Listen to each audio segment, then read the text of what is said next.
قرآن کریم له آیتونو مې درته یو آیت ټاکلی دی چې زموږ ستاسې لپاره د ژوند قاعده کیدای شي او کله چې پرې عمل وکړو انشاءالله د هرې ستونزې نه د وتو لار به موږ ته اسانه شي. په هر څه کې به الله پاک موږ ته لارښوونه وکړي او هدایت به راته وکړي.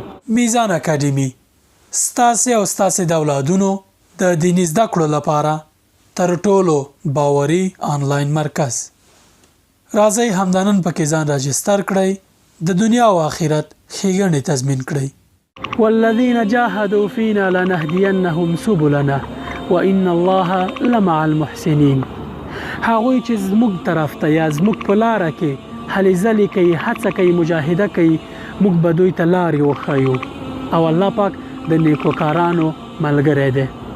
آیا ته مو پام شو سبلنا یوازې سبیل نه دی ویلي، لارې په دې معنی چې کله موږ او تاسې د الله تعالی په لار کې زحمت وباسو، یعنی د الله تعالی لارې ته دعوت کوو، د الله تعالی په لارې کې خیر ښېګڼه کوو، نور هر خیر کار کوو چې الله تعالی غواړو چې راضي شي رانه، الله تعالی به موږ ته لارې راوښیي، د روزي لار به راوښیي چې څنګه زموږ روزي پراخه شي، له ستونزو د وتلو لار به راوښیي، د علم د زده کولو لار به راوښیي او بالاخره هر هغه لار به موږ ته راوښیي چې زموږ ژوند پرې خوشبخته کیږي او آخرت پرې ګټلی شو.